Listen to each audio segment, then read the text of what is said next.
Nicolas Bay, bonjour. Vous êtes Bonjour. l'un des cadres principaux du Rassemblement national, ancien Front National, et vous êtes coprésident du groupe Europe des Nations et des Libertés au Parlement européen où vous siégez.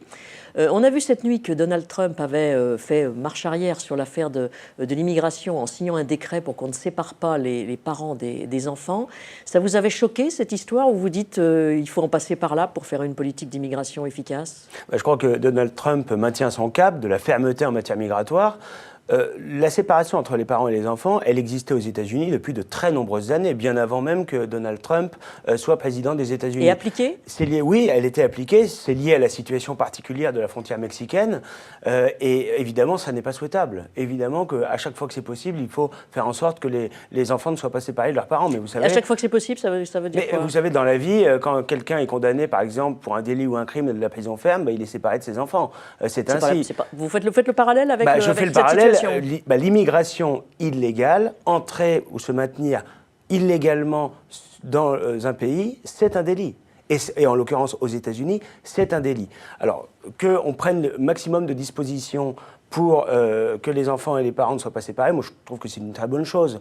Mais il faut pas que ça devienne le prétexte pour ne pas traiter avec fermeté le problème migratoire. Et d'ailleurs, on voit bien que ce genre de situation un peu juridiquement inextricable, humainement compliqué, c'est justement lié au fait qu'on accueille, qu'on fait entrer massivement des clandestins, c'est-à-dire que c'est le laxisme qui provoque ces situations-là. Mais vous ne dites pas c'est choquant de séparer les enfants de leurs parents. Encore une fois, bien sûr que c'est choquant que les enfants soient séparés de leurs parents, mais ce qui génère cette situation, c'est évidemment le caractère massif de l'immigration, le fait d'avoir accepté que des personnes entrent dans un pays et ensuite y restent durablement. Le meilleur moyen d'éviter ça, c'est évidemment de les renvoyer, l'ensemble de la totalité de la famille, dans le pays d'origine, de traiter éventuellement la demande d'asile lorsqu'elle existe, ou la demande de titre de séjour, mais que les personnes ne soient pas préalablement installées sur le territoire.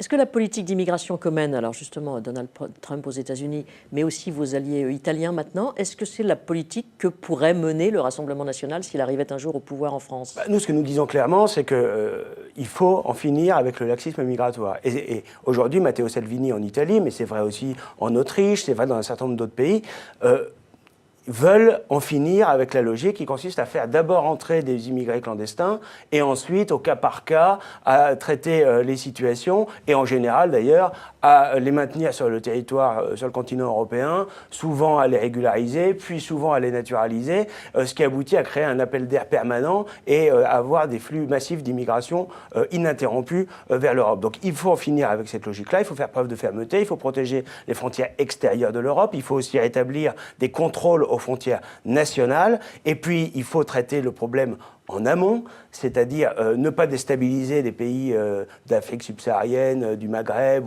ou du Moyen-Orient, et organiser dans ces pays-là des hotspots qui permettent de faire les demandes d'asile pour les quelques cas qui sont éligibles au droit d'asile. C'est une toute petite minorité. Est-ce que Emmanuel Macron et Angela Merkel n'ont pas fait un pas en ce sens dans leur rencontre avant-hier? Non, je ne crois pas. Je crois qu'ils essayent de... On voit bien que le couple franco-allemand est totalement dépassé aujourd'hui par la dynamique qui s'exprime partout en Europe, en Hongrie, en Pologne, en Autriche, en Italie. À cause de la faiblesse politique d'Angela Merkel? Oui, et parce qu'elle incarne ce laxisme migratoire.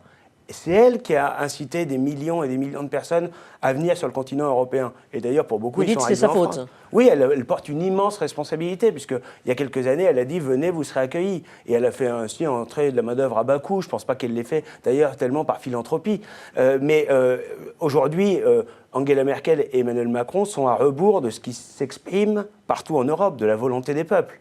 Les peuples sont du côté de Salvini, les peuples sont du côté de Kurz et Strache en Autriche. Ah, vous étiez justement en Autriche il y a deux ou trois jours avec notamment Kurz. Ça veut dire que vous êtes associé à ces politiques d'ores et déjà? Nos alliés du FPE sont vos alliés au Parlement européen? Sont en effet nos alliés au Parlement européen et sont dans la coalition gouvernementale en Autriche. Il y a une situation assez analogue en Italie. Donc, en effet, ils sont en train de montrer que c'est possible. Et ils vous associent, ils vous expliquent on a évidemment des échanges parce qu'on travaille ensemble au Parlement européen et on est évidemment totalement en phase avec la politique de fermeté qu'ils sont en train de mettre en œuvre. Mais cette politique de fermeté, elle est la plus humaine et la plus juste. Parce que, encore une fois, ce qui crée des situations dramatiques, c'est le fait de faire venir, d'inciter à l'immigration. on engraisse les mafias et les passeurs, on compte les morts en Méditerranée. Il serait infiniment plus raisonnable, plus responsable et moins coûteux d'organiser à la périphérie des pays que ces clandestins fuient, des camps humanitaires, des dispositifs où ils effectueraient leur demande d'asile, plutôt que de les laisser venir en Europe. Et on le voit d'ailleurs avec l'affaire de l'Aquarius. L'OFPRA reconnaît que plus de la moitié des personnes qui sont sur l'Aquarius veulent venir en France. Donc on nous a menti en nous expliquant depuis des années que l'immense majorité de ceux qui arrivaient en Europe ne voulaient pas du tout venir en France. Vous reprendriez l'expression de Gérard Collomb sur le benchmarking ? Il y a incontestablement une situation favorable en France pour les immigrés, même clandestins.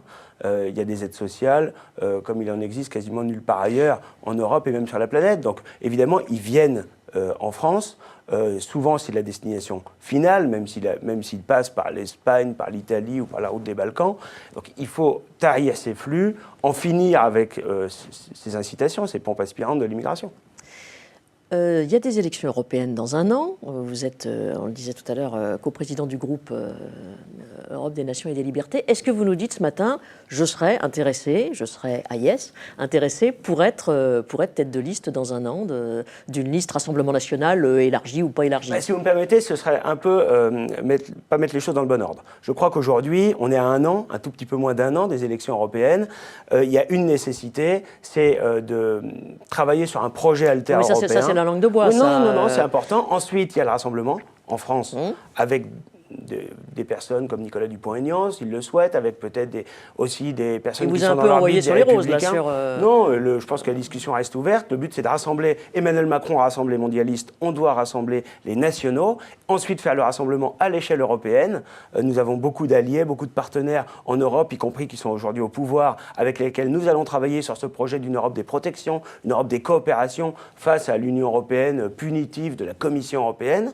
Et puis viendra après, dans un second temps, la question des candidatures, du dispositif électoral. Mais la tête de liste, on devrait la connaître à l'automne. Oui, sans doute à l'automne. Nous ne sommes pas encore à l'automne. Alors, on a cru comprendre que Louis Alliot pouvait être intéressé. C'est ce qu'il avait dit il y a quelques semaines. Ce sera une discussion que nous aurons dans le cadre de nos instances. Mais vous, ça vous intéresse forcément. C'est vous le leader. Depuis que Marine Le Pen est députée en France, c'est vous un peu le leader au niveau européen. Donc moi, je suis à la tête de notre groupe au Parlement européen. Ça n'est pas honteux d'être candidat à être tête de liste. Non, il n'y a rien de honteux, en effet. Il n'y aurait rien de honteux. Mais en l'occurrence, je pense que c'est un petit peu tôt pour évoquer la question précise de la tête de liste. C'est un débat qui viendra en son temps. Pour l'instant, il faut être au travail. Mais vous n'êtes pas contre ? On va prendre la question à l'envers. Je pense qu'il faut être à la hauteur de ce que les Français attendent de nous, ne pas s'inscrire dans des démarches. Vous voulez pas nous dire non, je ne suis pas contre. C'est pas la question, il ne faut pas s'inscrire dans des démarches personnelles. Moi, je suis d'abord, quelles que soient les responsabilités que j'occupe aujourd'hui, je suis avant tout un militant, je défends des idées. Voilà, et je crois que ce que les Français attendent de nous aujourd'hui, c'est qu'on soit une opposition solide à Emmanuel Macron, qu'on soit capable de porter un vrai projet européen différent.